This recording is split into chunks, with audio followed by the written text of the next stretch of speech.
The man I am about to describe did everything right. He updated his will after the second marriage. He kept the deed to the house in his sole name. He kept his retirement account beneficiaries as his children. He wrote his children a letter, which they still have, explaining exactly what he intended for them to inherit. He hired an estate planning attorney. He paid for the documents to be drafted properly. He signed every page in front of a notary. And his second wife, the woman he had married 5 years before he died, walked out of probate court with 40% of the augmented estate. The will did not protect what he intended. The estate plan did not protect what he intended. The law granted her a claim that the will could not defeat, and the court enforced that claim because the court is required to enforce that claim. This is a case about a system that does not respond to good faith. This is a case about a system that does what the statute tells it to do, regardless of what the family intended.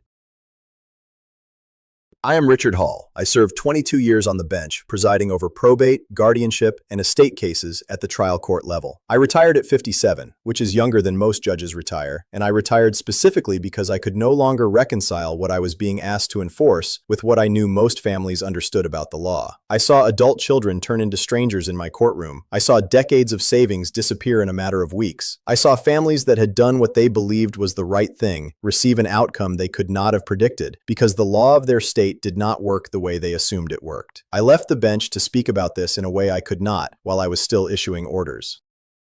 The case I want you to follow today, the case I want you to think about long after this video ends, is one I issued the final order on in 2019.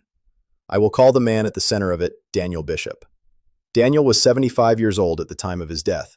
He had been married to his first wife, whom I will call Patricia, for 41 years. Patricia had developed early-onset Alzheimer's disease at the age of 64. Daniel cared for her at home for the first 3 years. He moved her into a memory care facility for the last 4. She died at the age of 70. Daniel sat at her bedside for 22 hours of the last 24 hours of her life. The years Daniel spent caring for Patricia at home before the move to memory care are years that do not appear in any inventory of the estate. But those years explain the man Daniel was. He fed her. He bathed her. He walked her through the house at night when she was confused about which room she was in. He slept on a cot beside her bed for the last 14 months he was able to keep her at home. He hired a part-time aide only after his daughter Caroline insisted, and even then he refused to leave the house for more than 2 hours at a time. The Daniel who walked into that book club 18 months after Patricia's funeral was a man who had spent 7 years caring for the woman he loved. He was not a man who needed companionship for trivial reasons. He was a man who had reached the end of an extraordinarily difficult chapter and was finally able to sit in a room and read a book again. Daniel and Patricia had 2 children, a son, Jonathan, then 43, a daughter, Caroline, then 40. They had built, over the course of their working lives, an estate of roughly $3,200,000.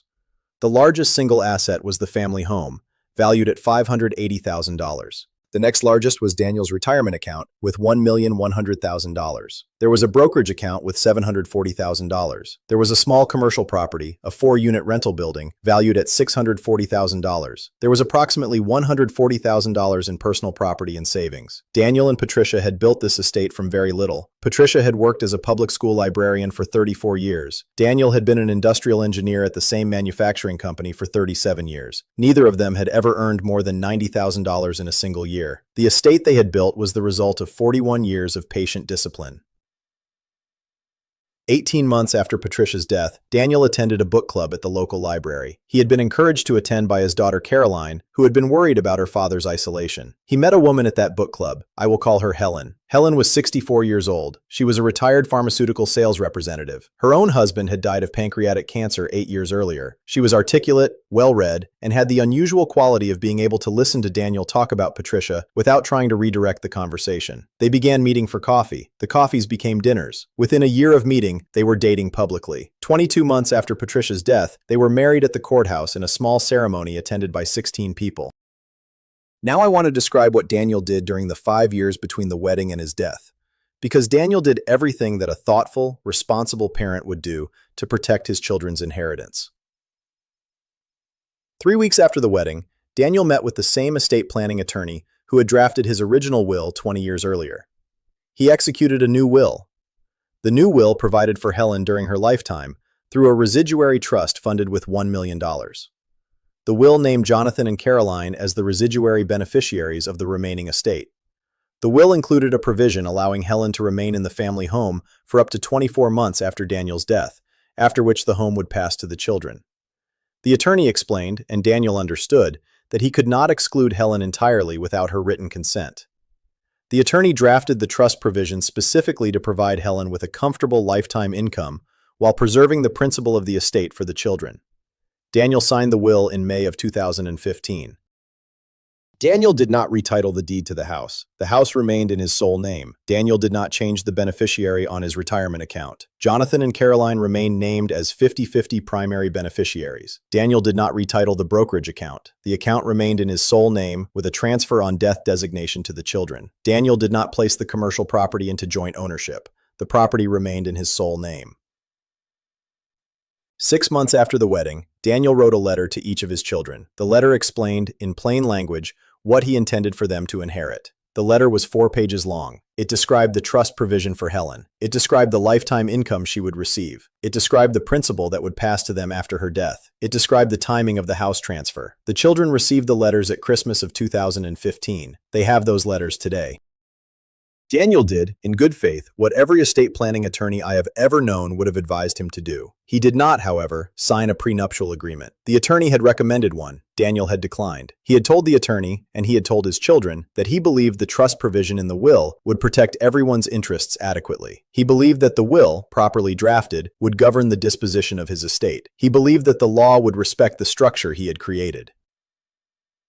I want to describe the trust provision Daniel funded, because this is the detail that the families I dealt with on the bench almost never understood properly. The trust was structured as a qualified terminable interest property trust. Under the terms of the trust, Helen would receive all of the net income from $1 million in trust assets for the rest of her life. She would have the right to use the family home, taxes paid by the trust, for up to 24 months. She would have the right to draw a discretionary additional amount, up to $30,000 per year, for medical or housing expenses. The principal of the trust would, upon her death, pass to Daniel's children. By any reasonable measure, the trust was generous. By the actuarial calculation of her life expectancy at 64, the lifetime value of what Helen would have received from that trust was estimated at approximately $1,200,000. The estate planning attorney explained this to Daniel. Daniel understood it. Daniel believed Helen would accept it. He had no reason, in the years he was alive, to doubt that she would. Daniel died in August of 2020. He was 75 years old. He died of complications following a routine surgical procedure. His death was unexpected. Helen and the children grieved together at the funeral. Jonathan delivered the eulogy. Caroline gave a short reading. Helen spoke briefly about her gratitude for the 5 years she had been given with Daniel. The funeral was, by all accounts, dignified and uncomplicated. 6 weeks after the funeral, Helen retained a probate attorney. The attorney filed a notice on her behalf. The notice was that Helen would not accept the trust provision created for her in the will. Under the law of the state, she had the right to elect against the will and to claim instead her statutory elective share of the augmented estate. The elective share, in that state, was 40% of the augmented estate after a marriage of 5 years or more. The augmented estate, by definition, included not only the probate assets, but also non-probate transfers, including, in some calculations, the life insurance Daniel had left to his children. The election was filed within the statutory window. The election was procedurally valid. The court was required to enforce it.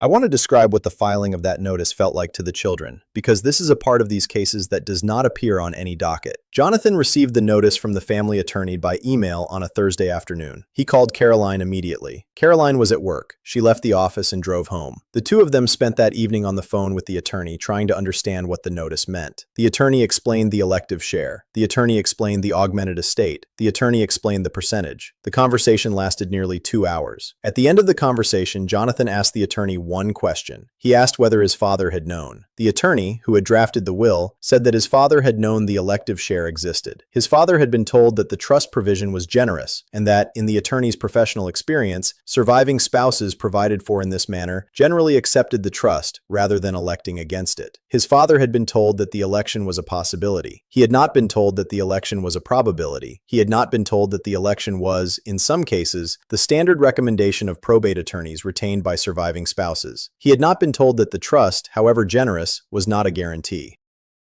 If you have a parent who is remarried, or if you are about to remarry, the moment in this case I am asking you to focus on is the moment Helen filed that notice. Daniel had done everything an ordinary, thoughtful person would have done. He had drafted the will. He had funded the trust. He had written the letters. He had communicated his intentions in writing. none of it controlled the outcome, because the law of his state granted his second wife a right that operated regardless of the will. If this video is useful to you, please share it with anyone in your family who needs to hear this, and subscribe so I can continue this work. The comments are read. I cannot answer every comment, but I read what I can. Now back to the case, and to the calculation that the court referee performed. The augmented estate, after the inclusion of probate assets and certain non-probate transfers, was calculated at $3,180,000. Helen's elective share, at 40%, was $1,272,000. The trust provision in the will, which would have provided her with a $1 million lifetime income trust, was set aside. She did not want the trust. She wanted the cash equivalent of her statutory share. The law gave her the right to make that choice.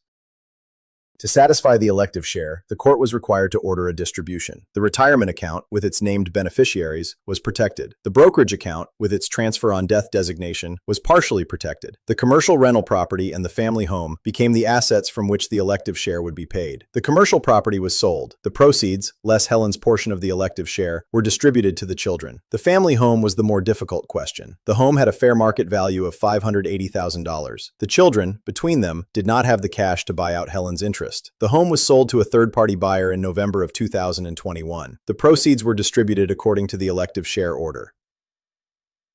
The house was sold to a couple from out of state. The buyers were investors. They renovated the property and listed it for rent within 4 months of closing. The home where Patricia had organized 37 Christmas mornings, the home where Jonathan and Caroline had grown up, the home Daniel had paid off in 1999, became a rental property in the spring of 2022. Caroline drove past it once, several months after the closing, on her way to a meeting in that part of the county. She told me, when I happened to ask in a follow-up call, that the front yard had been replanted in low-maintenance landscaping. The maple tree her father had planted the year she was born was still standing. The new owners had not removed it. She told me she pulled into a parking lot down the street, sat in her car for 10 minutes, and then drove on to her meeting. She did not stop again.